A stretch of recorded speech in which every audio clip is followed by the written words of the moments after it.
Assalamualaikum warahmatullahi wabarakatuh. Kami dari kelompok 3 akan menjelaskan tentang konsep akuntansi syariah.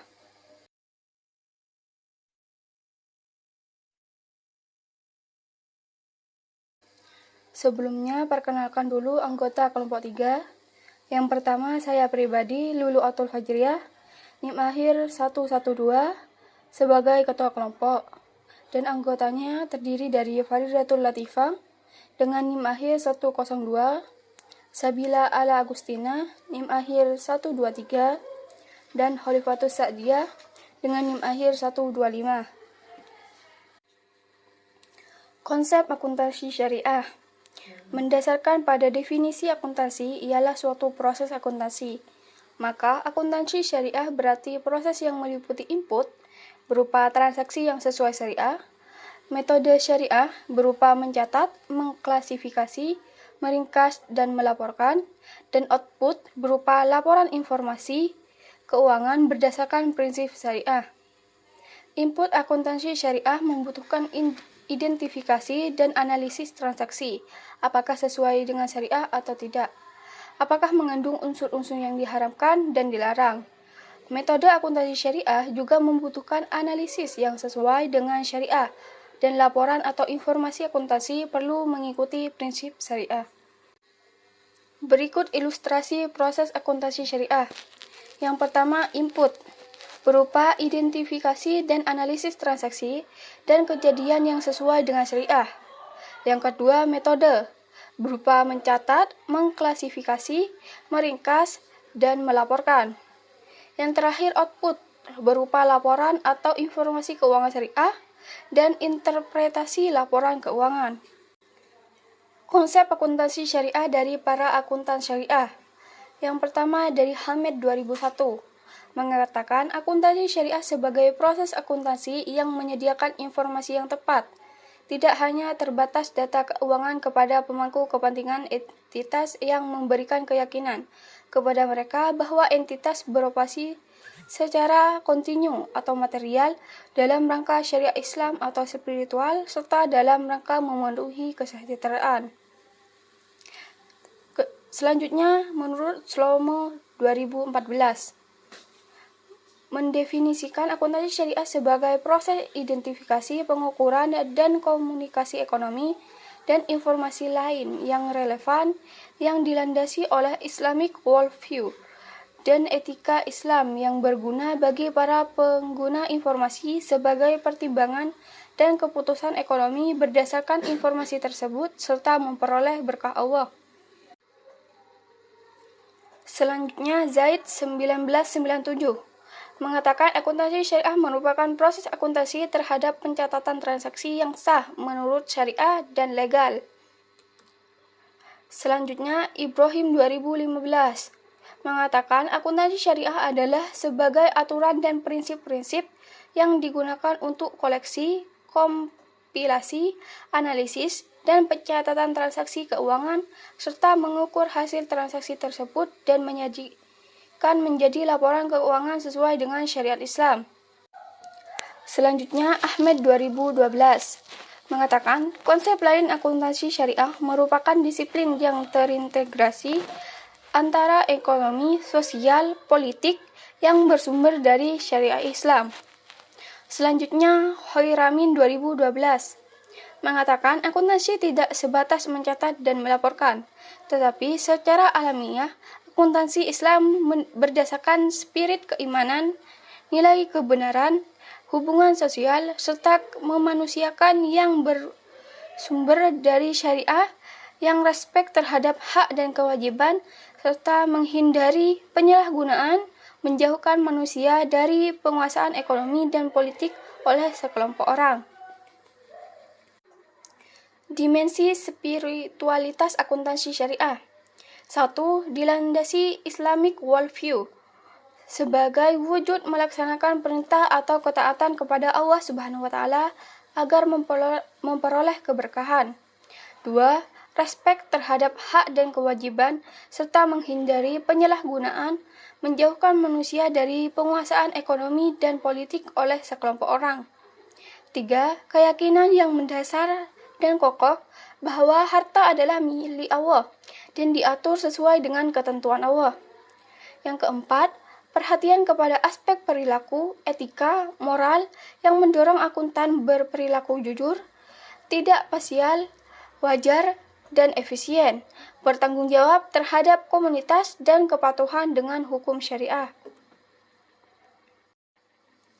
Ruang lingkup akuntansi dalam perspektif syariah meliputi tujuan akuntansi dalam perspektif Islam.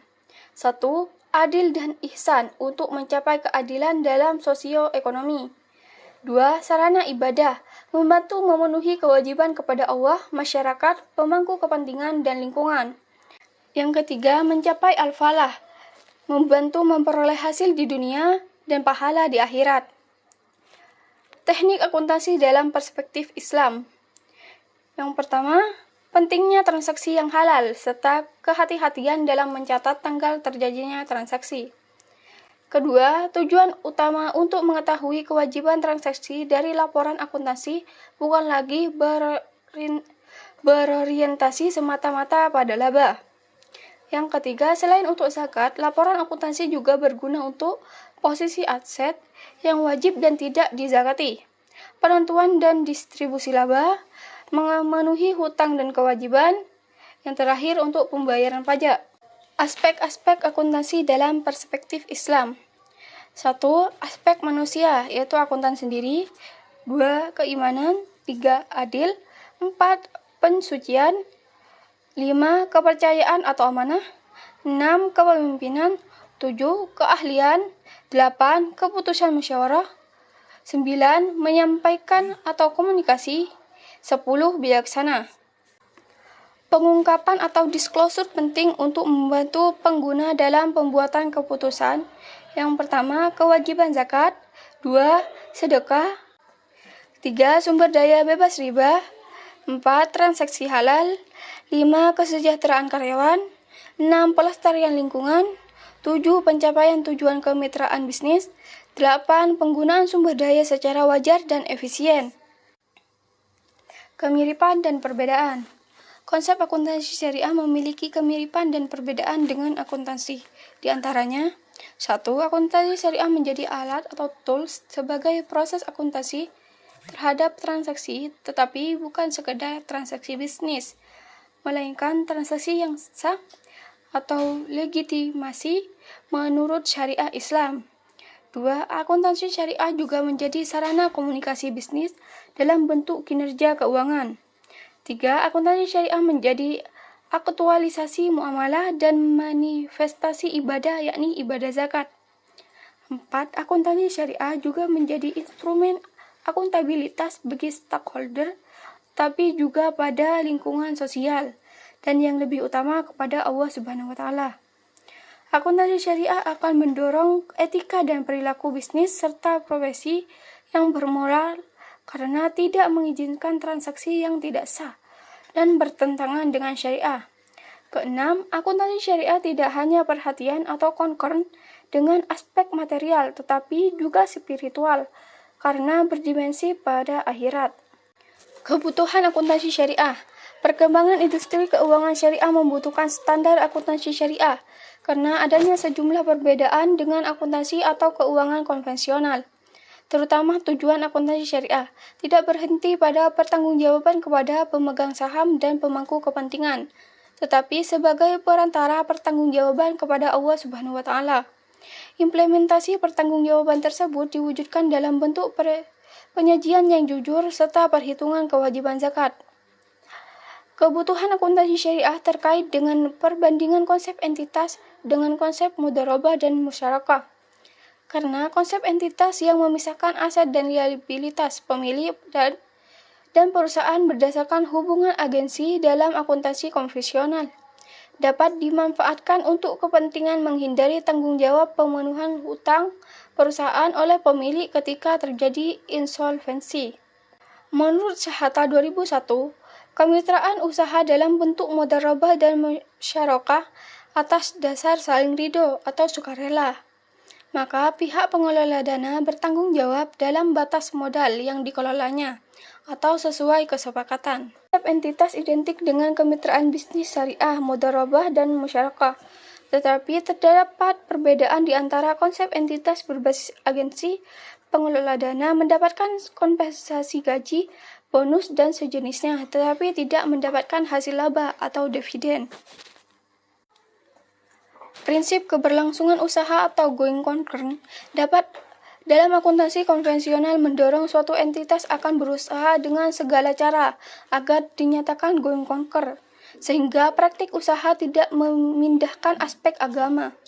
Syahata 2001 memberikan alternatif prinsip keberlangsungan usaha berdasarkan prinsip-prinsip syariah untuk menjamin keberlangsungan usaha sebagai landasan perhitungan zakat. Keberlangsungan usaha berdasarkan prinsip-prinsip syariah didasarkan pada surah Al-Hadid ayat 7, yang artinya, berimanlah kamu kepada Allah dan Rasul-Nya, dan nafkahkanlah sebagian hartamu yang Allah telah menjadikan kamu menguasainya. Ayat tersebut dijelaskan oleh Rasulullah SAW dalam sabda beliau, Allah menyayangi orang yang mencari nafkah dengan baik dan menafkahkannya tidak berlebih-lebihan, serta menabung sisanya untuk persiapan pada hari ia membutuhkan dan pada hari fakirnya. Hadis riwayat Muslim. Aufi mensikapi hal ini dengan menerbitkan Statement of Financial Accounting nomor 2, bahwa keberlangsungan usaha bagian dari kesepakatan kontrak atau akad mudharabah sampai salah satu atau semua pihak yang terlibat kontrak memutuskan kontrak. Selanjutnya, prinsip periodisasi yang selaras dengan syariah sebagai batas pertanggungjawaban laporan keuangan selaras dengan periode perhitungan zakat atau haul. Allah Subhanahu wa taala berfirman, yang terjemahannya, sesungguhnya bilangan bulan pada sisi Allah ialah 12 bulan. Terdapat dalam surat At-Taubah ayat 36. Sabda Nabi Muhammad SAW, tidak ada zakat atas kepemilikan, yaitu harta, sampai dengan masa 1 tahun. Hadis riwayat Abu Daud. Tujuan utama akuntansi syariah adalah untuk perhitungan zakat, selain kinerja keuangan. Tetapi meskipun secara prinsip selaras, basis periodisasi akuntansi konvensional ialah tahun Masehi, sedangkan periodisasi zakat dengan tahun Hijriah. Akhir periode merupakan perhitungan laba seperti yang diungkapkan Umar bin Abdul Aziz radhiyallahu anhu, yang mengatakan, janganlah kamu mengambil sesuatu pun dari laba para pedagang, kecuali jika telah sampai haulnya. Pada syirkah mudharabah yang sesaat, yaitu suatu pekerjaan, maka perhitungan zakat harus berdasarkan laba real atau berbasis kas, karena akadnya pendek. Tetapi dalam mudharabah yang permanen atau berkelanjutan, maka dapat menentukan periode akhir tahun atau tahun fiskal. Terima kasih atas perhatiannya. Wassalamualaikum warahmatullahi wabarakatuh.